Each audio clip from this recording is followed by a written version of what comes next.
I cheat. No ego. Bruh. Purely selfless. Sorry, what was the question? Well, shall we? My partner, 31 female, and I, 32 male, have been together for almost a decade and are currently going through the biggest relationship crisis we've ever had. Over the last years, we've both changed a lot as people. Recently, she told me that she still loves me and cares about me deeply, but she has been increasingly anxious within the relationship. She feels pressure around me and around the life we've built together, even though she doesn't believe I'm intentionally putting that pressure on her. The hardest thing for me to hear was that she admitted she has felt emotionally disconnected from me for several months. She told me she still loves me, she still cares about me, still finds me attractive, but that she doesn't currently feel in love the way she used to. She still loves me, she still cares about me, she still finds me attractive, but doesn't currently feel in love the way she used to.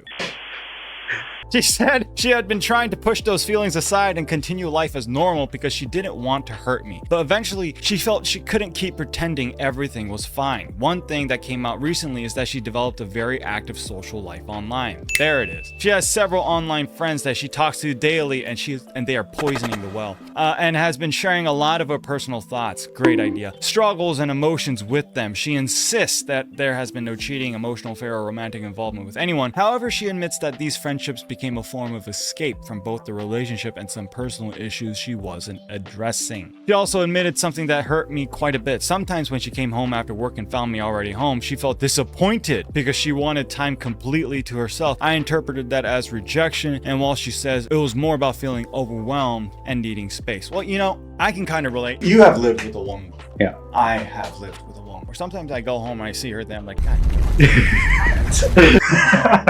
And I am sure that women feel the same. It's why like men joke about like the house, the interior is perfect, it looks really great, but men spend 90% of the time in the basement or in the garage. So they can just drink a beer and just be in peace.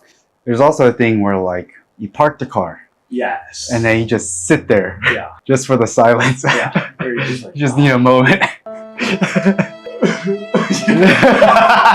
Okay, on my side, I'm probably the more structured and future-focused person in the relationship. I spend a lot of time thinking about finances, long-term plans, stability, responsibilities, and building a future. She feels that this sometimes makes her feel judged or measured against a standard she can't reach. Over the last week, we've had some of the most honest conversations we ever had. That's good. We both admitted things we've been hiding, talking openly about our fears, and for a brief moment, it felt like we understood each other better than we had in years. Then we had a huge argument where we almost ended the relationship. After talking more calmly, we've agreed to spend the next 2 weeks living in the same home, but giving each other significant space, separate bedrooms, minimal interaction, and no pressure to solve everything immediately. At the end of the period, we'll sit down and reassess where we stand. There's someone at our lounge, and they're dating someone new. And this past weekend, they went on 3 dates with her. As soon as he told me that, I was like, you should give her the gift of your absence. I meant a couple of things by that. The overarching theme or the lesson there is a lot of the romance comes in the times where you don't see each other, because feelings need time to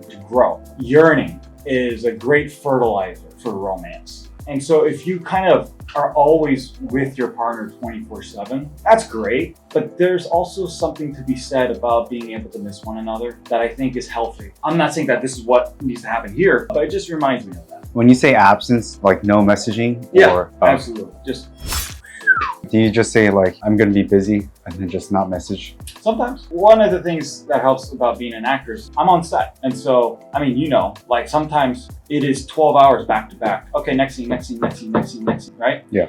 Unless you're right next to me. When I'm prepping for the next scene, I'm not looking at my phone. I'm just like, okay, go to the scene, the blocking with the director and all that type of stuff. So that's very conducive to allowing someone to miss you. All my partners, like they understood. Anyways, what I'm struggling to figure out is whether this sounds like a serious but potentially fixable relationship crisis between two people who love each other, or two people who love each other but are gradually realizing they want different lifestyles and futures. You know, if they've been in love once, they can do it again. You know, it reminds me, Simon Sinek was asking that question of like, when do you know when you're in love? Like, when did you fall in love? And that's like an impossible question to ask. It's kind of like asking like, when was the moment that you got in shape, right? It's not something that happens instantaneously. It's something that happens over time. Getting in shape, depending on where you start at, is going to take a couple of months. And then one day you'll wake up already being in shape. And same thing with love. Same thing in falling out of love. it wasn't one mistake and then all of a sudden you're out of love. It was a series of mistakes that went unaddressed. And then eventually she felt like she fell out of love. What do you think? This problem though is probably pretty common where they spend like 10 plus years together and fall out of love. Yeah, getting comfortable. What's like a good way, do you think, to like not have that problem? Or Cheat. I cheat on my women so that the guilt makes me treat them like the queen that they are.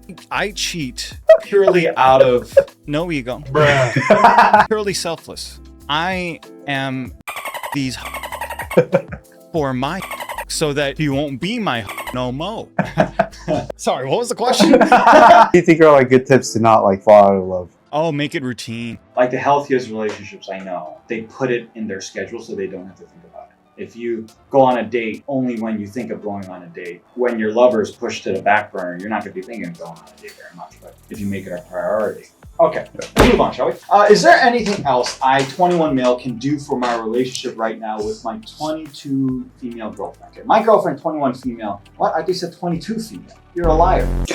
My girlfriend, 21 female, and I, 21 male, have been together for 4 years. We started dating in high school and have been through rough patches before, but this one feels different. For some context, my girlfriend deals with seasonal depression. In the past, it mostly affected her energy levels, but she never really disconnected from me emotionally. About 3 months ago, things started changing. For the previous 2 to 3 years, we had a healthy physical relationship and were intimate regularly. Then almost overnight, she stopped wanting physical affection entirely. She would pull away from kisses, didn't want to cuddle, and always declined when I tried to initiate anything. Whenever I asked why, the answer was usually just, I'm not in the mood. Well, whenever she asks you to pay for stuff, just tell her that you're not in the mood. This went on for about 2 months before she told me her seasonal depression had returned. I tried to be understanding, but after months of rejection, I started feeling disconnected and hurt. I became quieter and more withdrawn around her. After a couple of weeks, she asked what was wrong, and I told her honestly that the lack of intimacy and constant rejection had been affecting me. I also apologized for being pushy about it. She told me that I had been pushy and reminded me that she was dealing with depression. I accepted that and apologized. If I was in this situation, I'm sure there's more context and we'll get to it, but immediate response. I have a very liberal approach to divorce compared to our friends. I think you're a husband once you meet certain criteria every day. And same thing with the wife. If the husband doesn't meet that criteria anymore, that man is no longer a husband or is not being your husband. And if they aren't being your husband or your wife, I'm totally okay with you divorcing because this isn't what we agreed on. Same thing with boyfriend and girlfriend. If for 3 months she rejected me physically, emotionally, whatever, I wouldn't even give it 3 months. I would give it like a week, maybe, or 2. Anyways, so since then, things seem to have gotten worse. Over the last month, she rarely wants to spend time together, barely texts me. Yeah, to me, this is over. And says she's too busy whenever I ask if we can have a 5 to 10 minute phone call. To be fair, her parents have been dealing with medical issues, and she has been helping take care of them and taking them to appointments, so I know she has a lot on her plate right now. Oh, okay, so there was this girl that I was dating, and she was asking me, to you, what are some good reasons to break up? Obviously, I said cheating. But another thing that I said is if I lost a family, I would probably just want to be alone. There's a chance that maybe I would want to lean on a partner, but in the chance that I did want to be alone, I would hope that she would respect that and vice versa. If she lost a family member and just didn't want to be in a relationship right now, I would respect that because I understand. So I can kind of get from her side if she wants to do that, but she just isn't brave enough to end it herself. And she's doing what's called, you become so distant that you kind of force the other partner to break up with you. A couple of weeks ago, I decided to try to give a more meaningful apology because I was worried I had made her feel like her value to me was tied to coitus. I bought her flowers, her favorite chocolate, put together a photo collage of us, and wrote her a letter explaining that I was sorry if I made her feel that way and that I cared about our relationship far beyond the physical side of it. Again, the gift of your absence would be a lot better than this. This just screams desperate. I left everything on her car and texted her afterward to look outside. About an hour later, I asked if she had seen it. She replied, "Thank you." That was 2 days ago. Since then, she has barely responded to me. For years, we've always said goodnight, love you before bed, but now she doesn't respond. I've sent I love you messages and gotten no reply. She is seeing the messages but not answering them. At this point, I don't know what else to do. too. I love her. I want to support her through her depression and everything going on with her family, but I also feel like I'm watching the relationship disappear while I'm standing on the sidelines. You're a victim. This is how victims talk. Like, all I want to do is love you and support you and blah, blah, blah. But really what this person wants is that person's attention. I might be projecting here. Am I missing something? Is there anything else I can do? Or do I need to stop trying and give her space? I appreciate any outside perspective from you. And this is a rule that I have for my life, and you know this. If I'm not welcome somewhere, I'm gone. You will never see me beg. If you don't think I have to be there, if you don't want me to be there, that's fine. No hard feelings. Honestly, you're a loss, you know? The gift of your absence seems to be the moral of this video, and it's called silent quitting. Okay, we'll see you guys in the next video.